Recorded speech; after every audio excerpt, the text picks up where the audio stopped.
Bonjour à tous, ici Grexo. Alors on se retrouve, on va continuer la série que j'ai commencée. Donc aujourd'hui on est sur le setup numéro 2, à savoir Getting the Edge. Donc c'est du suivi un peu de momentum. Donc encore une fois je rappelle les fondamentaux. On est plutôt sur une stratégie qui s'appliquerait sur les trésors américains futurs, à savoir ZB, ZN. Cette stratégie est bien sûr tirée de l'ebook No BS Day Trading. Donc évidemment je fais de la pub pour l'auteur parce que c'est quand même lui qui mérite tout ce mérite entre guillemets. Donc l'ebook est ici, donc il est achetable ici, donc voilà. L'ebook est en anglais, il est un peu plus, il est un peu technique, etc. Et c'est pour ça d'ailleurs que cette vidéo YouTube, ça va permettre un petit peu, je vous donne en fait les concepts du livre avec ma pédagogie et mon français.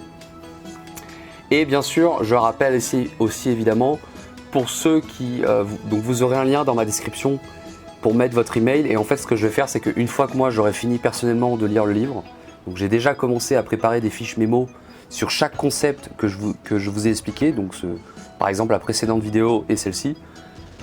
Et donc voilà, je suis en train de préparer des fiches mémo. Et en fait, ce que je vais faire, c'est que tous ceux qui ont mis leur email dans la description en bas, je vais vous envoyer donc ces fiches mémo. Et voire même ceux qui en fait ont mis leur email assez tôt, parce qu'en fait je suis en train de me rendre compte que ceux qui mettent leur email maintenant là, ils mettent quand même leur email pour un espoir futur en fait. Donc c'est quand même des gens qui me font confiance. Donc en fait ces gens-là, ceux qui mettent leur email avant que ce PDF soit fini, je vous enverrai en même temps un petit bonus, un petit truc, je vous enverrai un autre truc. Donc évidemment ça va pas vous faire sauter au plafond, mais ce que je suis simplement en train de vous dire, c'est que voilà, ceux qui ont fait l'effort en tout cas et qui récompensent et qui mettent leur mail assez vite, et ben en tout cas ça passera pas dans l'oreille d'un sourd comme on dit, je vous enverrai un petit truc en plus. Je pense par exemple notamment à Hugo, voilà, je te fais une dédicace dans la vidéo. Donc voilà, c'était pour la parenthèse, et puis voilà, donc du coup ceux qui sont intéressés par ces fiches, bah, vous pouvez mettre votre email. Et voilà, et je vous propose tout de suite de commencer avec le deuxième concept, à savoir Getting the Edge. On est parti. Donc le principe, vous allez voir, c'est assez intéressant. Moi en tout cas, quand j'ai lu ce concept, c'est vraiment, j'ai relu le chapitre 4-5 fois pour vraiment m'imprégner, mais en tout cas c'est très intéressant. Donc c'est un concept où en fait, le but, je vous spoil un petit peu, mais vous allez comprendre après, le but en fait c'est de rentrer sur le marché avant, en fait, en anticipant le prochain tick en fait. Et ça va permettre en fait de rentrer dans un trade qui va être tout de suite break-even. Je vous explique tout de suite comment ça se passe. Imaginons donc, on a un DOM comme ça, donc avec des bids et des asks, voilà, donc on a sur les 0,8 on a 1200 contrats ici, sur les 0,7 on a 600, sur les 0,6 on a 600, sur les 0,5 on a 600, sur les 0,4 on a 1000. Donc là on est dans un...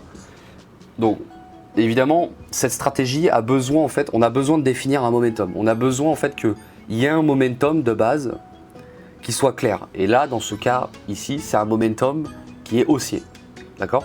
Donc là, on part du principe que le marché il est haussier, que vraiment il y a une poussée vers le haut qui est assez forte, quoi. Donc on a un marché qui est haussier et qui oscille du coup entre le bid à 0,5 et le ask à 0,6. Voilà, donc on est à ce niveau-là. Et donc nous, vu qu'il y a un momentum haussier, on anticipe le fait que les 600 ask ici vont être achetés. Enfin, en tout cas, on anticipe que on anticipe le prochain tick up. Voilà, comme les Anglais disent. Donc qu'est-ce qui se passe? Donc là, le tick n'a pas encore monté. Qu'est-ce qui se passe? En fait, si vous regardez bien, on avait donc 600 contrats ici, et là on passe à 330. En fait, on voit que dans la colonne ici à droite, on voit dans la colonne volume qu'il s'est passé 300 trades à peu près. Donc 300 trades effectués à 0,6. On anticipe du coup que le niveau a une forte chance de sauter, donc pour le prochain tick up. On constate aussi, et ça c'est important à constater parce que sinon ça peut nous foutre... sinon c'est pas bon. On constate qu'il n'y a pas trop de refreshing order. Bon, il y en aura toujours un petit peu. De toute façon, quand vous regardez le DOM, il y en a toujours un petit peu, mais il n'y a pas un refreshing order qui est abusé, quoi. On constate simplement que les asks ici sont en train de baisser au fur et à mesure des trades, petit à petit, et que ça ne recharge pas en fait. Il faut observer un peu ce phénomène. Et donc ce qu'on fait, c'est qu'en fait on place un ordre d'achat à 0,6. le market donc, va exécuter notre ordre d'achat. Donc en fait, au moment où le marché va toucher le ask, et ben, notre ordre va être exécuté. Et en fait, le but, c'est qu'on exécute cet ordre, c'est qu'on le positionne juste avant que le marché monte de 1 tick. D'accord? Donc c'est ça surtout le concept. Et après, qu'est-ce qui se passe? Une fois que le marché, donc si on a réussi à acheter, enfin à acheter oui, le marché, donc à 0,6, juste avant le tick up, qu'est-ce qui se passe? On se retrouve dans une configuration comme ça où, par défaut, on aura donc du coup une position à break-even, à 0. Ça veut dire qu'en fait, vu qu'on est rentré juste avant le tick up, c'est comme si on est rentré en position mais sans un spread en fait, sans le spread de 1 tick quoi. C'est comme si on était rentré sans spread en fait. Si vous comprenez un peu la logique. Donc ici par exemple, voilà, on est rentré juste avant le tick up, le marché est monté, le plan se déroule comme prévu. Donc ici ce qui se passe c'est qu'en fait en mettant un stop loss à 0,5, ici à ce niveau là, qu'est-ce qu'on risque? Donc en fait un stop loss ici dans notre cas vu que c'est un achat, bah, ça serait un bid. Donc du coup bah voilà, si le marché descend, bah, on a perdu 1 tick maximum dans ce cas là. Et en termes de target, vu que de toute façon en fait on avait un momentum qui était haussier de base, et ben on peut prendre 3, 4, 5, voire beaucoup plus de ticks. Enfin, en général quand même pas, on va pas prendre non plus 200 ticks là-dessus, mais comprenez bien l'idée, c'est qu'en fait on rentre dans le momentum juste avant le tick up, et une fois qu'on rentre et le tick up se produit, en bougeant notre stop loss sur, là ici par exemple à 0,5, on se retrouve en fait avec, si le marché revient directement en bas, on se retrouve avec du moins 1 tick de perte. Donc ça va quoi, c'est pas fou comme, c'est pas, se prendre un trade à moins 1 tick ça va quoi. Ouais. Alors qu'on a un potentiel de gain de 3, 4, 5, 6 ticks quoi. D'accord? Donc en fait c'est juste ça le concept, donc je rappelle et je réexplique un petit peu plus. Le momentum, donc en fait il faut évidemment que... excusez-moi, j'ai oublié de modifier le titre de la précédente diapo parce que j'ai fait un copier-coller. Bon, excusez-moi pour le titre là.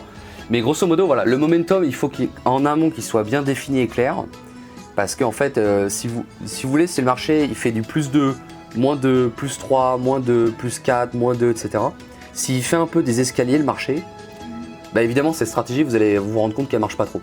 Mais par contre, en fait, le but de cette strat, c'est vraiment quand le momentum il est vraiment semi-strong en fait, on va dire. C'est-à-dire qu'il n'est pas non plus trop fort, parce que sinon c'est illisible.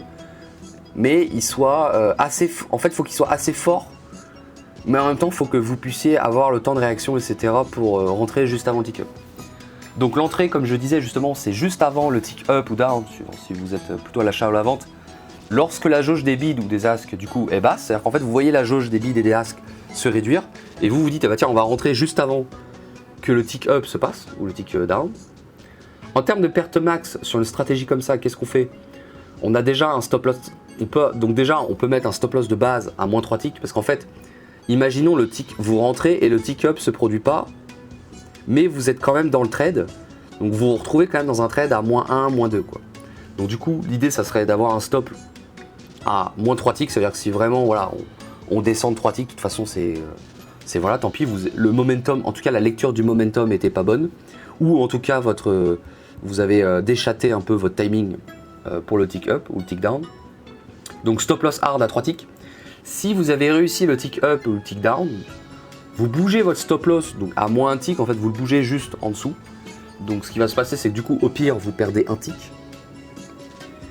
Et sortie possible, donc on peut sortir, en fait l'idée de cette strat c'est quand même qu'on rentre dans un momentum et qu'on est censé, c'est quand même censé s'enchaîner, d'accord. Le but c'est, on n'est pas censé que le prix reste 5 minutes là où on est en fait. Donc du coup l'idée c'est que normalement si le momentum ne continue pas, il faut penser à sortir assez vite, quitte à sortir à break-even. C'est-à-dire qu'en fait, une fois que le tick up ou le tick down il est success, si vous sortez direct maintenant, vous sortez à 0 en fait. Donc c'est plutôt pas mal. Et donc voilà, possible sortie à break-even si le momentum ne continue pas dans le sens qu'il devrait. Et la target donc comme je disais, c'est jusqu'à que le momentum continue et penser sérieusement à sortir à partir de 3-4 ticks. Et évidemment vous pouvez d'ailleurs aussi sortir juste avant le tick down aussi. En fait, cette stratégie, ce qui est bien, c'est qu'en fait ça va vous permettre d'optimiser vos entrées, mais ça va vous permettre aussi d'optimiser vos sorties. C'est-à-dire que vous pouvez quand vous voulez sortir à un niveau, mais vous vous dites non, j'ai pas envie de... Enfin, vous pouvez aussi optimiser vos sorties de la même façon en fait, d'accord? C'est par exemple, vous voyez que, je sais pas, vous êtes à l'achat, ça part dans le mauvais sens. Alors attends, est-ce que je vais réussir à expliquer cet exemple? Mais en gros, en fait, si vous avez le skill de anticiper comme ça le tick up, le tick down, vous pouvez en tout cas entrer et sortir à des meilleurs timings en fait, d'accord? Et comme il disait le mec dans l'ebook, il disait que les traders en général en salle de marché, donc qui tradent sur le DOM, ils sont constamment en train de regarder ça. Il disait que c'est vraiment une obsession des traders en général. Ils appellent ça getting the edge, c'est-à-dire qu'ils ont vraiment ils aiment bien... un trader en fait comme ça, il aime bien rentrer juste avant le tick en fait qui s'exécute comme ça. Parce qu'en fait si vous placez votre ordre d'achat un petit peu directement, alors que les jauges de bid et de as sont vraiment pleines, le problème c'est qu'en fait vous rentrez trop tôt en fait. Alors que si vous rentrez pile, juste avant que la bonne jauge du coup en fonction si vous êtes à l'achat ou à la vente, la bonne jauge se vide, bah vraiment vous avez un perfect timing et voilà, et vous avez un trade avec un tick gratuit quoi, enfin pas un tick gratuit mais on va dire un spread gratuit quoi.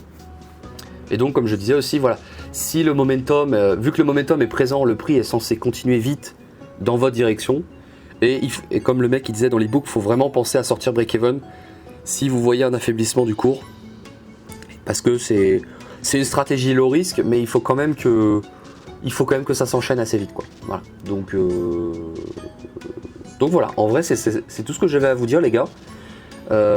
J'espère que vous avez compris le principe. Si j'ai pas été clair, il y aura potentiellement la fiche mémo qui va vous aider. Et vraiment, si j'ai pas été assez clair, moi je vous recommande évidemment d'acheter l'ebook de ce mec, parce que voilà, c'est lui qui a fait l'ebook, donc c'est lui qui explique le concept. Et en tout cas, moi j'ai regardé pas mal de vidéos YouTube sur le scalping DOM. J'ai jamais vu un mec en parler comme ça, vraiment. Enfin, peut-être que ça existe, mais j'en ai pas vu. Donc voilà, dites-moi ce que vous avez pensé dans les commentaires. En tout cas, bah, je suis assez ravi de faire cette série de vidéos. Mettez un like, mettez un commentaire. En tout cas, moi, ça me fait super plaisir, en tout cas, parce que là, actuellement, vous n'êtes pas beaucoup, en fait, entre guillemets. Je connais vos pseudos, je ne vais pas vous citer, mais je connais vos pseudos. Donc, en tout cas, merci les gars du soutien. Et puis moi, ça me fait plaisir de partager avec vous ce que j'apprends au quotidien, etc. Donc à voir, peut-être, ce que je compte faire aussi, c'est moi faire des tests de mon côté à propos de cette notion, parce que vraiment ça me tue depuis que j'ai appris ça, et je compte essayer d'implémenter ça de mon côté moi aussi. Donc là je vous ai parlé du concept, et à voir, peut-être je vous ferai une session en essayant d'avoir le edge, etc. Vous montrer un petit peu une session qui se passe bien ou mal d'ailleurs. J'essaierai de faire ça à l'occasion, mais là je vous avoue qu'en ce moment je suis pas mal en mode lecture, etc. Donc voilà les gars, je vous fais la bise, et puis on se retrouve dans d'autres vidéos. Salut les gars.